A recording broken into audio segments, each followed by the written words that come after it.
know I've been talking about spiritual attacks today. So this is my girlfriend Kachina.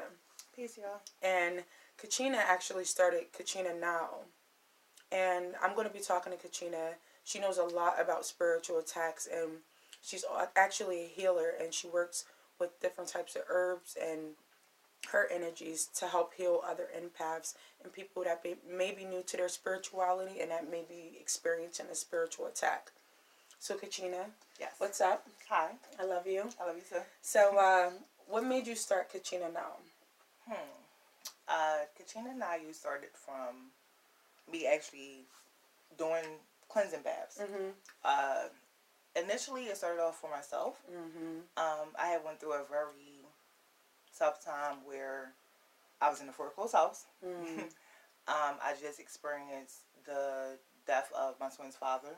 Yes. I was going through like a really crazy financial point, and I just really was lost, so to speak.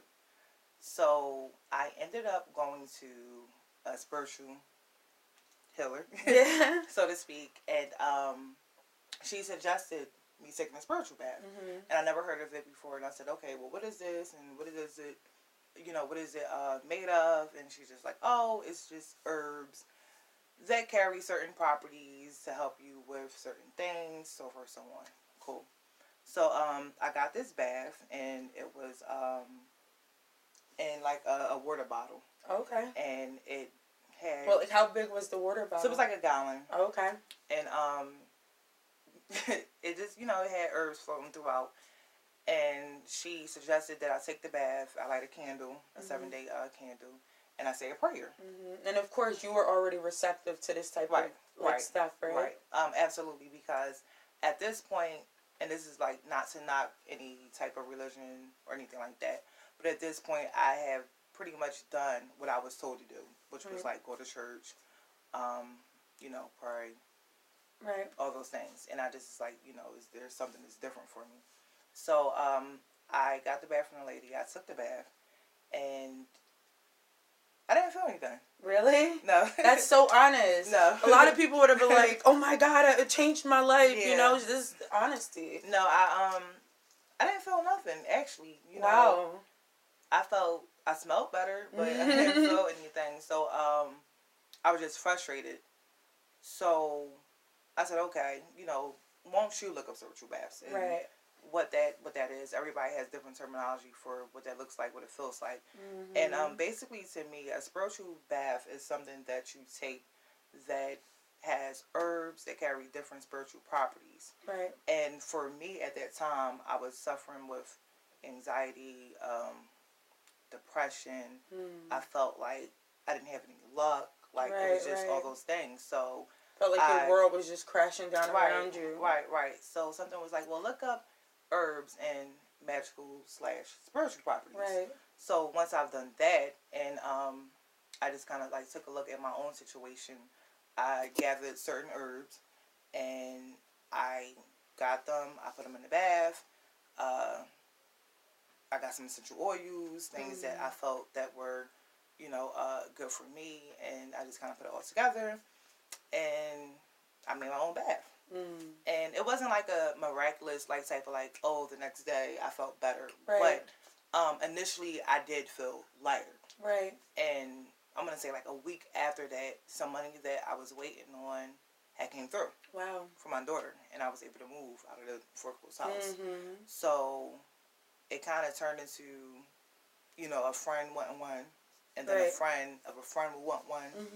And that's where I'm at now. Right. So things kind of started opening up for you right away with it, and you just noticed the results. Right. That's dope. And it's funny because now that you put it like that, I feel like a spiritual bath can be a road opener, so to speak, to when you have certain energies or things that are being blocked in your life. Right. So, absolutely. I've had my own experience with Kachina's spiritual baths, and I'm telling you, these things. Really, seriously, especially when I put so much emphasis on the fact that you have to have it made by the right person. The energy from that person has to resonate with you, and it has to, and you have to kind of get an understanding on what you're kind of going through. And that kind of leads into my next question, Kachina. Absolutely. So what are some of the things that your clients come to you for? Like, what are some of the challenges and things that they're kind of describing when they come to you?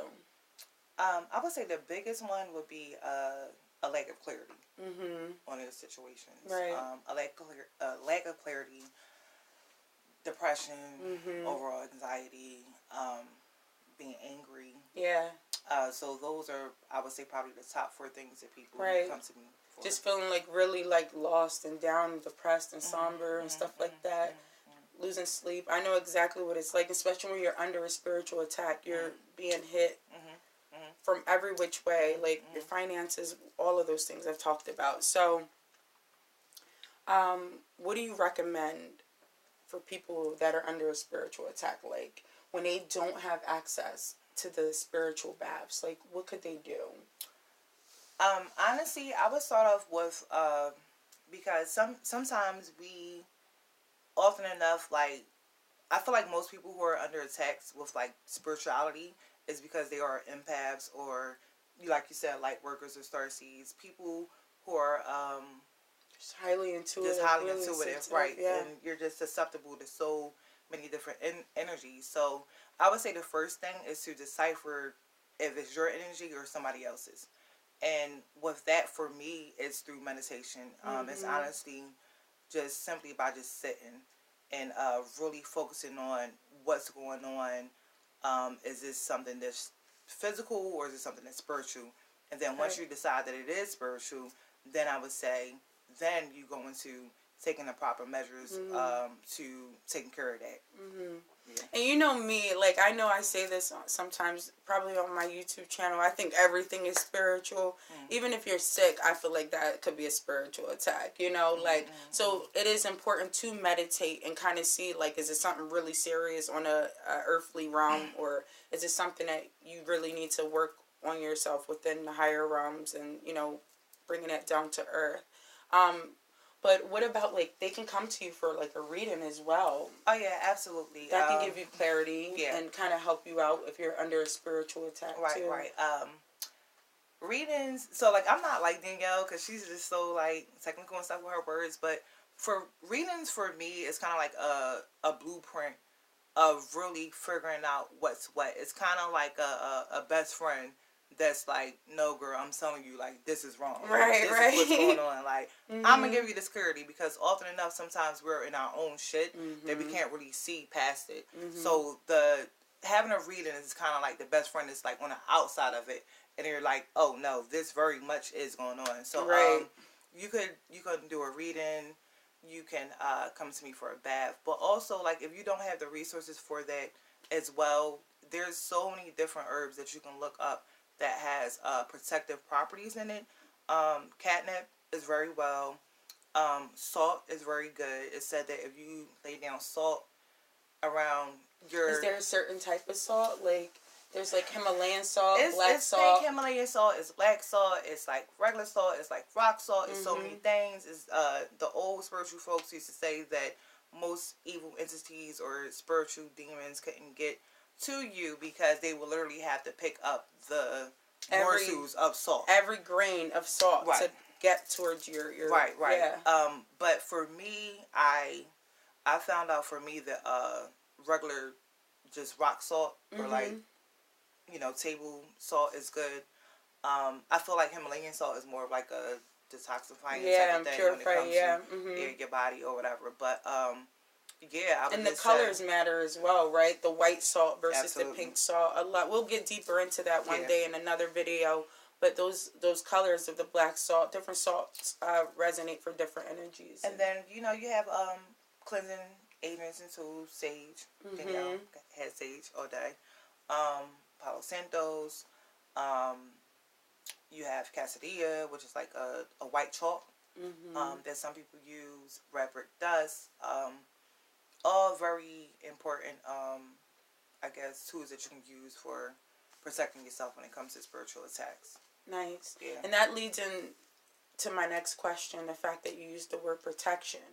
So for empaths and really sensitive people and people that have had really traumatic childhoods. You know, usually those type of people are destined for like good things. You know, what kind of message would you leave to them?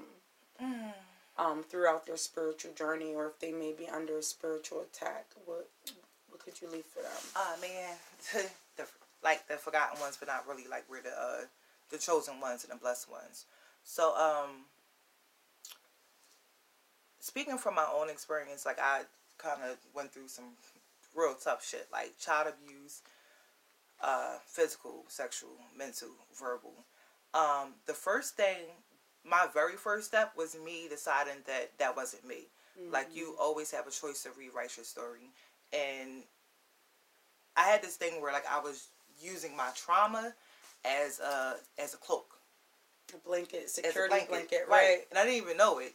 It's just that I had grew up with it, and I was with it for so long that I didn't know nothing else. So I feel like for people who went through extremely rough childhoods, it's about forgiveness. And I know that we don't really want to hear that word, because right. It's like, how can you forgive someone who caused you so much harm? But it's like, after a while, you have to kind of let that go. You have to let the energy of it go, because it starts to become you. Mm-hmm. Like, you start to hate everything. You start to hate yourself. And it's long-winded, but I would just say, like, know that you have a choice of rewriting your own story. Know that you didn't go through it, that you grew through it. Because clearly, like, if you're still here, and thank God, Source, Allah, Buddha, if you still have your right mind, that you have a way to get through it, right. A way to evolve from it, basically. Right. So, I believe that. Yeah, that's really powerful. You said, what was that? You said you grew through it. You don't go through it, because it's like, your words are powerful too as well. Like, and be very careful with your words. Like, you didn't go through it, you grew through it. It's really powerful. But the trauma in itself can be a spiritual attack. Right, exactly. It's something that hinders you and brings more of that energy in. Right. It's like inviting the negative spiritual demons in. Right. They see you at a low point, so it's like, okay, let's pull them down, or sit on their back almost, so that's what, I agree. Yeah, definitely. So just recognize that, it's not about you, but it is about you. And I think that we tend to make things about us, and it's really not. It's about our power, really, and it's about the message that we have to give. It's about what we have to do. So, of course, if you're destined for greatness, there's always going to be things that's coming at you. The trauma just makes it a little bit harder to navigate through, but it's not necessarily something that you can't navigate through without the right tools. Absolutely. You're a spiritual warrior for a reason. It's not always going to be easy, so just know, if you are under attack, I know it sounds really horrible to say, but if you are under attack, usually it's because you're doing something right? Go up. What is the saying? New levels? New levels, new devils. Exactly. So, Kachina, that was amazing. Like, first of all, we need to find out, where can we get these spiritual baths? Where can we get these readings from you? Especially the spiritual baths, guys. There's so much going on energetically. I've been telling you guys this for months. Especially because the new year, we got so many different shifts going on. Yes, Kachina, where can we find you? Like, where can we get in contact with you about these spiritual baths that everyone is loving? Okay, cool. So, on Instagram, I'm Kachina Nile. That's Kachina, Nile, Nile. Facebook is Babs by Chi, Babs by Chi, and yeah. Just hit me up. Guys, I'm going to be scrolling. You see it right down at the bottom of the screen. And we're going to be getting Kachina, meeting some more energies, healing some more people, because she is literally the Philly Oracle. And thanks for being here with me today, Kachina. This is one of my... I really feel like she's the Philly Oracle, but I'm just here just like helping assist. No, I'm telling you, seriously, it's all the same energy. Everything that you see in me is a reflection of you. Right, so always remember that. Right. So peace and love, guys. Thanks for watching, and have a good one. Love y'all. Bye.